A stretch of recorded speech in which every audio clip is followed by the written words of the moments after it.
最高呢一首歌，你係咪真係聽得明？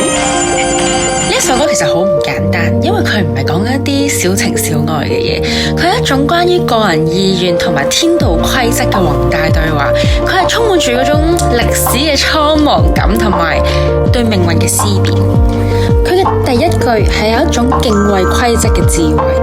誰求誰，春秋都只聽天地號令。佢第一句個格局已經拉到去歷史同埋天地咁宏大，而誰求誰就即係話，無論邊個依附邊個，喺漫長嘅時間裏面都係微不足道嘅。因為真正主宰浮沉嘅係更宏大、更無情嘅規則——天地號令。呢個係古人一種敬畏規則嘅智慧，提醒住我哋，無論點樣計算個人得失都好啦，其實我哋首先都要睇返時代同埋環境嘅大氣候。天命，誰能扭轉運程？天命即係一種大勢，一種規律。試問有咩個人嘅努力可以對抗呢一種規律呢？所以呢一句其實係承認咗個體力量嘅有限，亦都承認咗命運嘅客觀存在。佢係一種好成熟嘅世界觀嚟嘅。誰無誰，亂局亦一樣入定。歷史係無論有冇邊個關鍵嘅人物，even項少龍，歷史嘅亂局最終都係會塵埃落定嘅，都係會走向佢自己個結局，即係入定。呢句說話其實好雅解嗰種英雄式嘅浪漫，因為佢強調咗歷史嘅結構同埋規律嘅穩定性。呢個世界係唔會因為任何一個人而改變，亦都唔會因為任何一個人而停擺。誰在篡改劇情，別高興。呢個其實係一個好冷靜嘅警告嚟㗎，係警告嗰啲妄想憑一己之力可以扭轉乾坤、改變歷史嘅人。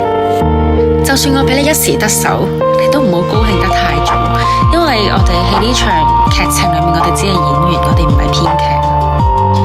佢提醒咗我哋對成功要保持一種清醒同埋警惕，提醒我哋頂得住自己，唔好狂妄，唔好囂張，因為我哋始終喺呢一個規律之下，我哋係冇乜操縱結果嘅能力嘅。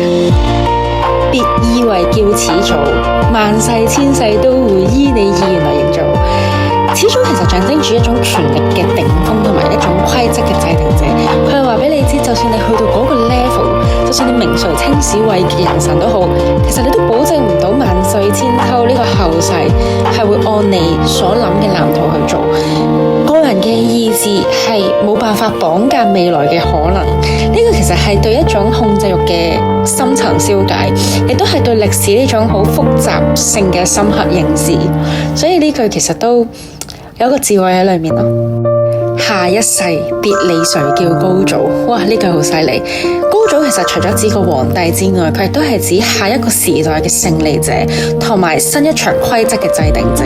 咁呢句話其實佢係慰藉緊變局裏面嘅局中人，你唔使執着或者依附某一個暫時嘅勝利嘅，因為風水係輪流轉嘅。今日嘅高祖可以係聽日嘅塵埃嚟嘅啫，所以可以保持翻一啲超然嘅距離，可以放低執着。要賭天命最高，呢個一定係通篇嘅精髓啦。其實賭咩呢？佢就係話緊你唔好賭你自己嘅聰明，你自己嘅力量，你嘅權勢可以戰勝規律。呢句係斬釘截鐵咁樣話俾所有人知，唔好用你嘅人生或者你自以為是嘅所謂天賦去賭你可以戰勝到天道大勢。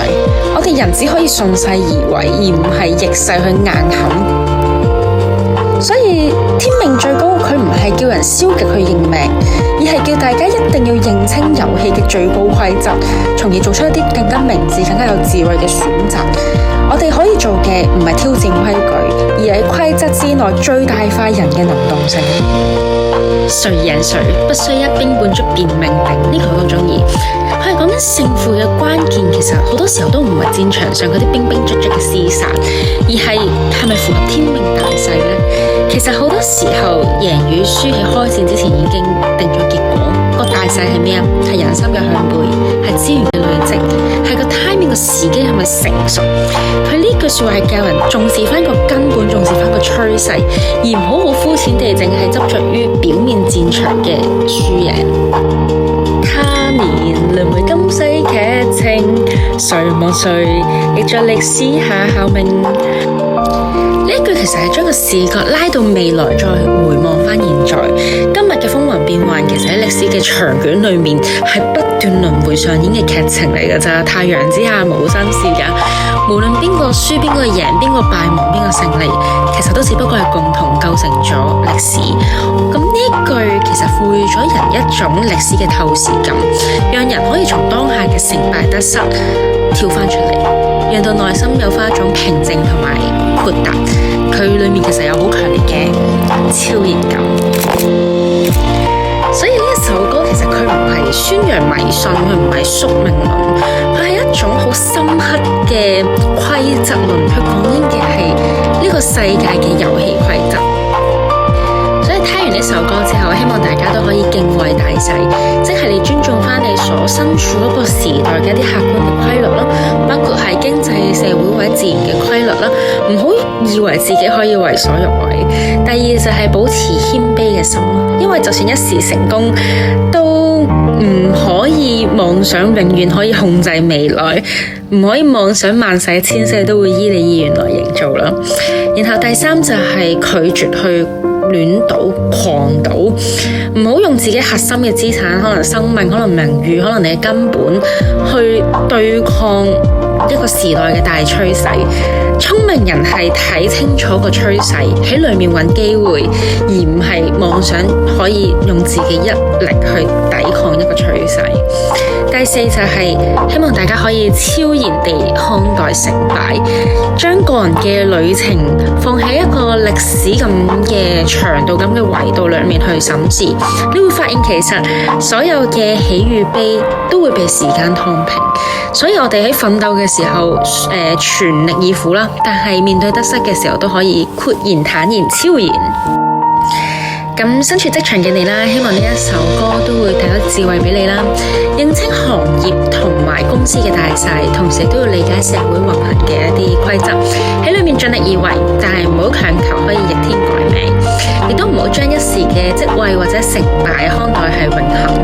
呢一種係一種比較積極同埋清醒嘅成人智慧咯，同埋係咯，永遠都唔好賭咯，唔好覺得個人嘅力量可以超越天道嘅法則咯，唔好盲目咁自信啦，唔好對太多事有控制欲啦，即係喺呢首歌裏面，始祖高祖已經係一種好想掌控一切人，而且個權力至高無上，但係事實證明咗其實都係虛幻嘅呢種控制。真正嘅智慧係保持內心嘅定力，但係唔好諗住控制到身邊嘅所有嘢。